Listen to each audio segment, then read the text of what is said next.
세상에서 가장 위험한 새라고 하면 매나 독수리를 떠올릴지도 모릅니다. 놀랍게도 이상하게 생긴 화식조가 훨씬 더 많은 피해를 입힐 수 있어요. 앞서 언급된 악명 높은 성난새들보다 말이에요. 가장 큰 화식조종은 보통 사람만큼 키가 크고 몸무게도 그만큼 나갈 수가 있습니다. 이 통통한 새들은 날지 못해요. 여러분도 날지 못하죠?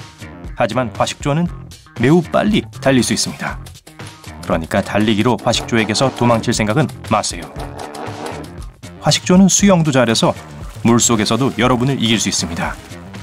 시속 50km로 달릴 수 있기 때문에 화가 난 화식조가 쫓아오고 있다면 도주 차량이 필요할 거예요. 걱정하지 마세요. 화식조의 공격은 매우 드뭅니다.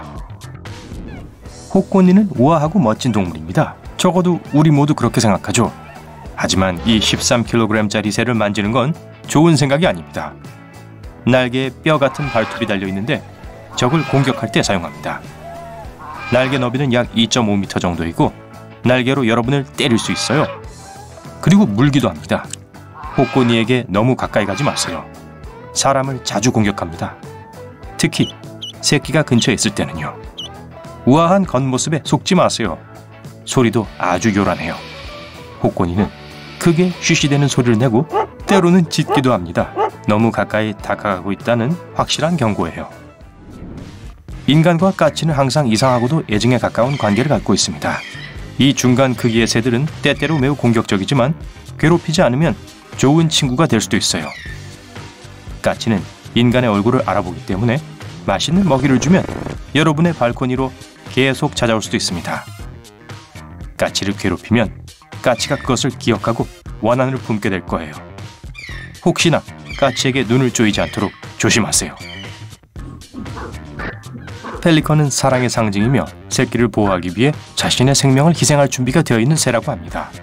아, 이제 왜 펠리컨이 먹이를 씹거나 찢지 않고 통째로 삼킬 수 있는지 분명히 알았어요. 펠리컨 둥지 근처에는 가까이 가지 않는 게 좋습니다. 물론 여러분은 작은 물고기도 아니고 펠리컨이 사람을 삼킬 수 있는 것도 아니지만 그래도 펠리컨에게 물리고 싶진 않잖아요. 좋아요. 이 새는 그 이름만으로도 약간은 겁을 줄 수 있어요. 넓적부리 황새는 엄청나게 큰 새인데 키가 최대 1.5m에 달합니다. 거의 사람 키만큼 커요. 이 새가 악어와 싸울 수 있는 것도 어찌 보면 당연하죠. 아기 악어겠지만요. 이 엄청나게 강력한 턱 덕분에 단 한 번에 싸움에서 이길 수 있습니다. 아직도 두렵지 않다고요? 게다가 이 새들은 피가 얼어붙는 것 같은 소리를 냅니다. 마치 액션 블록버스터 영화에서처럼요. 만일 겁쟁이 타조가 전혀 위험하지 않다고 생각했다면 오산입니다. 타조에 대해 잘못 알고 있는 게 또 있어요. 첫째, 타조는 사실 머리를 모래 속에 묻지 않습니다. 착시 현상이에요. 모래 속에서 어떻게 숨을 쉬겠어요? 둘째, 타조는 새끼에 대한 보호 본능이 매우 강해서 만약 타조 새끼에게 접근하려고 하면 이 헤비급의 짐승들은 자동차만큼 빨리 달릴 수 있기 때문에 최대한 빨리 도망가는 게 좋을 거예요. 아직 안 무섭다고요? 그럼 이건 어때요? 타조는 닭과 함께 티라노사우루스와 가장 가까운 살아있는 친척입니다. 호아친 새는 지독한 냄새를 제외하고는 무해해 보이지만 호아친 아기 새들은 악명 높은 날개를 가지고 있습니다. 아기 새의 날개에는 2개의 뚜렷한 발톱이 있는데 쓰임새가 다양합니다. 첫째, 포식자에 대한 일종의 보호장치입니다. 둘째, 아기 새가 둥지에서 벗어났을 때 나무에 기어오르는 데 도움이 됩니다. 일단 새가 자라면 발톱은 전이처럼 사라집니다. 때때로 크기는 별로 중요하지 않습니다. 여러분이 벌새라면 벌새의 신진대사로 정상 체중을 유지하려면 하루에 거의 150kg의 음식을 먹어야 합니다. 하지만 수명도 훨씬 짧을 거예요. 3년에서 5년 정도밖에 안 돼요. 만약 여러분이 머리를 염색한다면 생각보다 수염수리와 공통점이 더 많아질 거예요. 인간과 수염수리는 아마도 일부러 머리를 염색하는 유일한 종일 겁니다. 수염수리는 다른 새들에게 우위를 보이기 위해 깃털을 붉은 흙으로 염색합니다. 사람들은 그저 변화를 위해 염색을 하죠. 캘리포니아 콘도르는 비행기만큼 크진 않지만 어쨌든 거대합니다. 날개 너비는 거의 3m에 달합니다. 잠재적으로 사람들에게 위험할 수 있지만 여러분이 이 새들을 만날 가능성은 희박합니다. 미국에는 약 200마리밖에 없어요. 자, 여러분이 냉장고에서 맛있는 것을 찾고 있는데 정말 원하는 걸 찾을 수가 없다고 해보죠.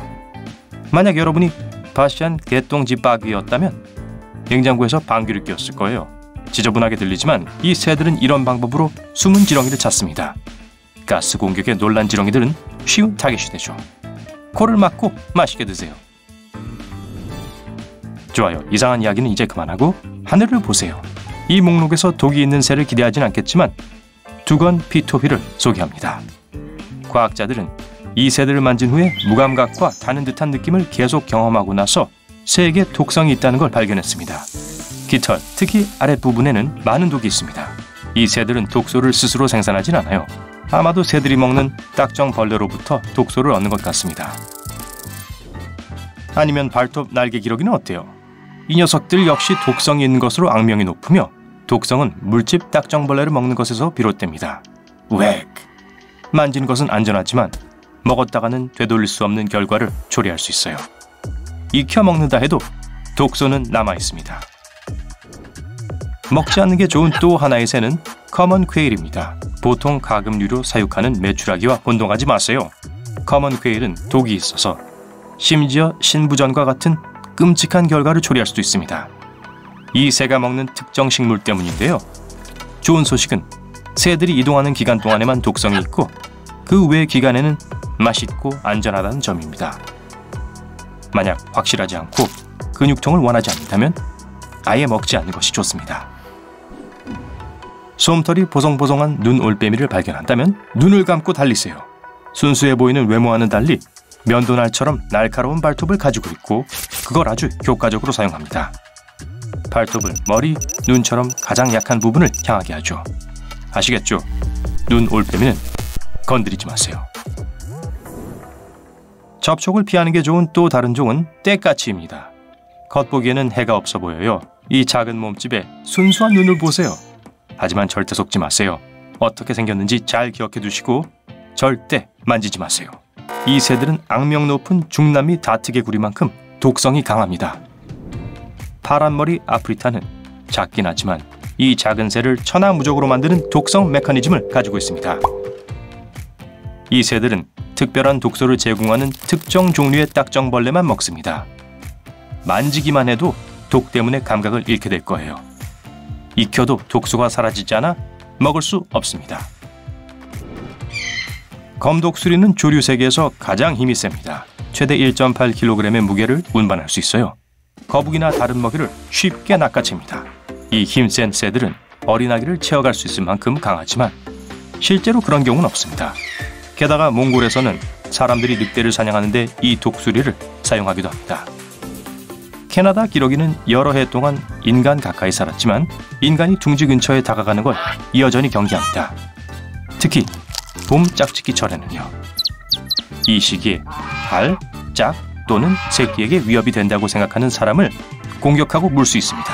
만약 이 단단히 화난 새들의 공격을 피하고 싶다면 할 수 있는 최선의 방법은 천천히 뒤로 물러나는 것입니다. 하늘을 나는 낭만적인 갈매기는 별 문제를 일으키지 않을 것처럼 보입니다. 최악의 경우 배설물을 떨어뜨리는 일 정도겠죠? 글쎄요. 이 생각은 매우 틀린 것일 수 있는데 이 새들은 매우 공격적입니다. 다른 새들처럼 그냥 공격하고 싶어서 공격하진 않아요. 그래서 규칙은 매우 간단합니다. 새들을 건드리지 말고 둥지에 다가가지 마세요. 타임머신이 마침내 발명된다면 과거의 새도 조심해야 합니다. 벨로시랩터는 다른 공룡들처럼 오래전에 존재했습니다. 발톱과 깃털을 가지고 있었어요. 그래서 벨로시랩터는 비늘 도마뱀이 아니라 사실 새였습니다. 그런데 두려워해야 할 것은 칼날 같은 발톱입니다. 무엇이든 자를 수 있어요.